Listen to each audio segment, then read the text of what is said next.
Blink Bonnie is certainly spectacular up there in the hills at Stirling, and certainly a wonderful time to be up there with the leaves falling and the beautiful colours and so forth. Joining me on the show still Anthony Keane, Your Money section, the advertiser, the iPad, all the News Limited papers across Australia.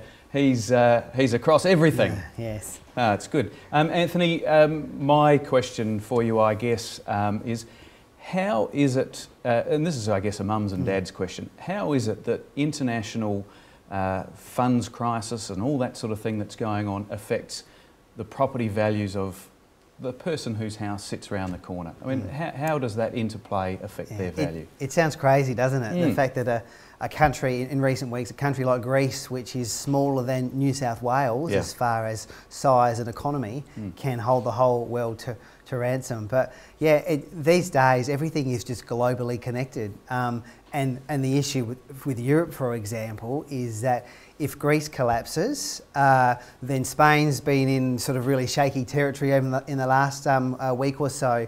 They're a lot bigger. They're, I think, the third or fourth largest economy in that whole European zone. If Greece creates a snowball effect, then the whole of Europe tumbles. China, which is has been our economic saviour for the last last several years. Europe's one of their biggest export market. So then China needs less, which affects our economy, which can create unemployment here. So, and that's what the big fear is, that this contagion. And across the other side of the world, you've got America, which is still recovering very shakily from the GFC. And I see a lot of stuff from doomsayers on the web all the time saying that the end of the world is coming financially, but we've been hearing that for a long time. So look, whatever happens, but it does all play out, and interest rates are a key factor in that.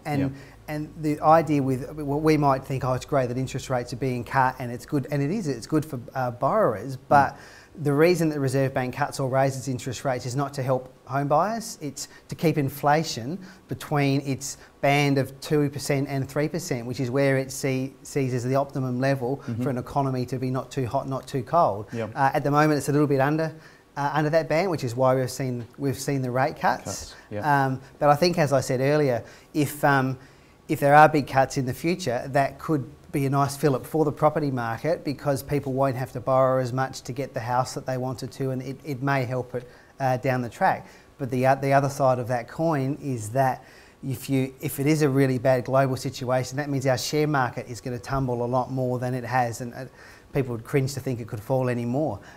Our retirees are going to be smashed even more with their super funds. So there's two sides to every coin, and it is all more interrelated now, especially with us being such an export-focused economy, than it ever was in the past. Okay, good explanation. Excellent explanation.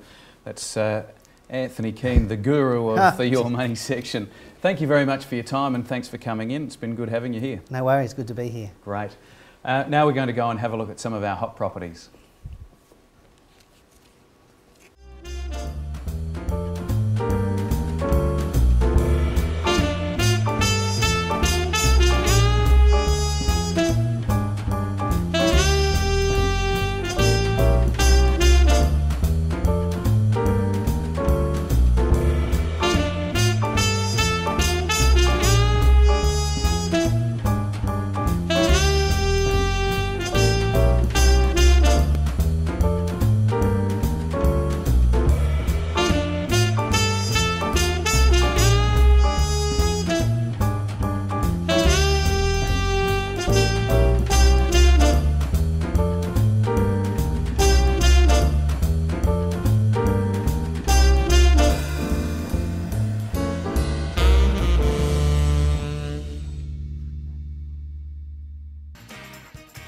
Well, that's it for today's show, and remember, if you missed any of it or would like to see any of it again, you'll find it all on our podcast, or of course you can find Cameron's interview on the front page of TOOP.com.au.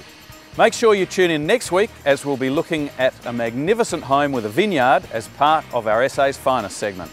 So we'll see you next week, Wednesday, 1 PM, and now let's have a look at some of our hot properties.